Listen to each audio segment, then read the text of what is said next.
በስመ አብ ወወልድ ወመንፈስ ቅዱስ አሐዱ አምላክ። በስመ አብ ወወልድ ወመንፈስ ቅዱስ አሐዱ አምላክ። በስመ አብ ወወልድ ወመንፈስ ቅዱስ አሐዱ አምላክ አሜን። አንድ አምላክ በሚሆን በአብ በወልድ በመንፈስ ቅዱስ ስም አሜን። ጥቅምት 11 ቅዱስ ገብርኤል ተገልጦ ግዝትን አንሳ ብሎ እስካዘዛቸው ድረስ የአባይን ወንዝ ከኢትዮጵያ እንዳይወጣ በጸሎታቸው ገዝተው ያቆሙት የውቅሮው አቡነ ኤልያስ መታሰቢያ በዓላቸው ነው። በአንጾኪያ አገር አስቀድማ በኃጢአት ትኖር የነበረችውና በኋላም በንስሐ የተመለሰችው ገድለኛዋ ቅድስት ጲላግያ ዕረፍቷ ነው። የአንጾኪያው ሊቀ ጳጳስ አቡነ ያዕቆብ ዕረፍቱ ነው። ይኸውም ቅዱስ አባት አርዮሳውያን መናፍቃንን በተደጋጋሚ እያሳደዱት በስደት ደሴት ላይ 7 ዓመት የኖረ የሃይማኖት አርበኛ ነው። ስለ ቀናች ሃይማኖቱ ብዙ መከራን ተቀብሏል።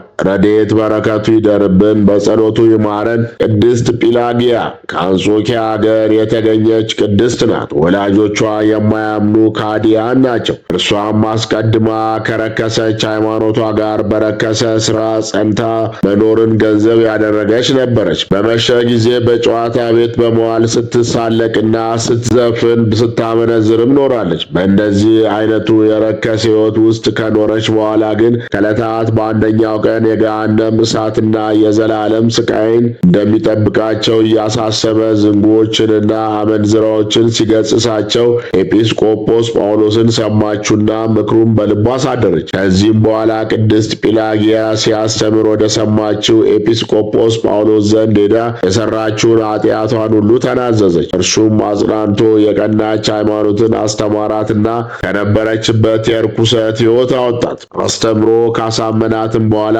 አንድ አምላክ በሚሆን በአብ በወልድ በመንፈስ ቅዱስ ስም አጠመቃት። እርሷም በቀደመው ክፉ ስራዋ እየተጸጸተች በጾም በጸሎት በስግደትና በመልካም ስራዎች ሁሉ እየተጋች ሰውነቷን ማድከም ጀመረች። ተጋድሎዋንም ለማብዛት ባሰበች ጊዜ የወንድ ልብስ ለብሳ ወደ ኢየሩሳሌም ሄዳ የከበሩ ቅዱሳት ቦታዎችን ሁሉ ተሳልማ ሰገደችና ወደ ኢየሩሳሌሙ ሊቀ ጳጳስ ዘንድ ሄደች። እርሱም ከኢየሩሳሌም ከተማ ውጭ ወደሚገኘው የደናግል ገዳም አስገባት። እርሷም የምንኩስናን ልብስ ለብሳ በጽኑ ገድል ተጠምዳ 30 ዓመት ኖረች። እግዚአብሔርንም እያገለገለች በጽኑ ተጋድሎ ኖራ በዚህ ዕለት በሰላም አረፈች። የቅድስት ጲላግያ ረድኤት በረከቷ ይደርብን፣ በጸሎቷ ይማረን። አቡነ ኤልያስ ዘውቅሮ።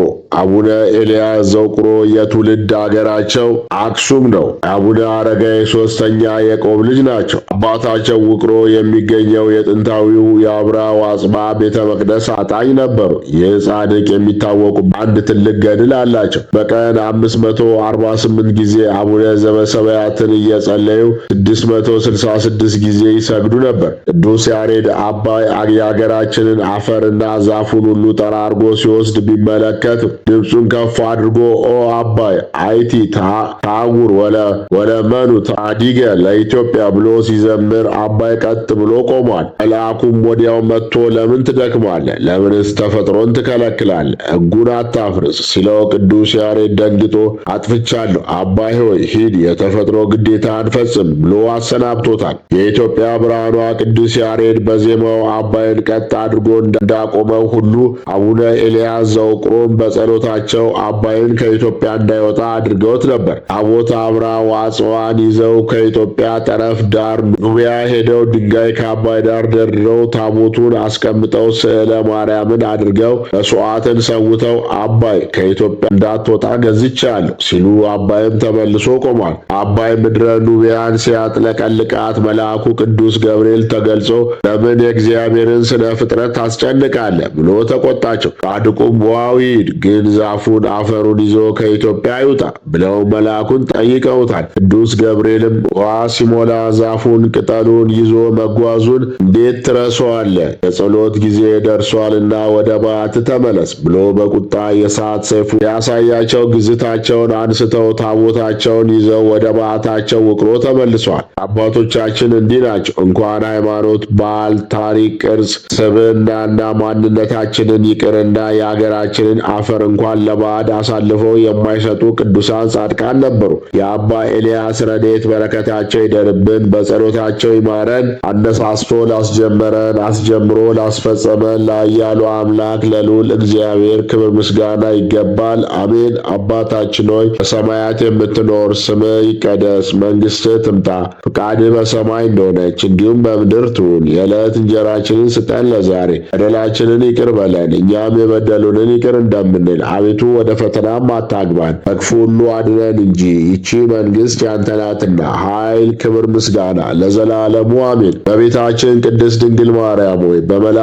በቅዱስ ገብርኤል ሰላምታ ሰላም እልሻለሁ። በሐሳብሽ ድንግል ነሽ፣ በሥጋሽም ድንግል ነሽ። የአሸናፊ የእግዚአብሔር እናት ሆይ ሰላምታ ለአንቺ ይገባሻል። ከሴቶች ሁሉ ተለይተሽ አንቺ የተባረክሽ ነሽ፣ የማኅፀንሽም ፍሬ ብሩክ ነው። ጸጋን የተሞላሽ ቅድስት ሆይ ደስ ይበልሽ። ጸጋን የተሞላሽ ክብርት የአምላክ እናት ሆይ ደስ ይበልሽ። ጸጋን የተሞላሽ ብጽዕት እመቤታችን ቅድስት ድንግል ማርያም ሆይ ደስ ይበልሽ። ልዑል እግዚአብሔር ከአንቺ ጋር ነውና ከተወደደው ልጅሽ ከጌታችን ከመድኃኒታችን ከኢየሱስ ክርስቶስ ዘንድ ይቅርታና ምሕረትን ለምኝልን ኃጢአታችንንም ያስተሰርይልን ዘንድ ለዘላለሙ አሜን። ክብር ምስጋና ይሁን አንድ አምላክ ለሆነው ለአብ ለወልድ ለመንፈስ ቅዱስ ዛሬም ዘወትርም እስከ ዘላለሙ።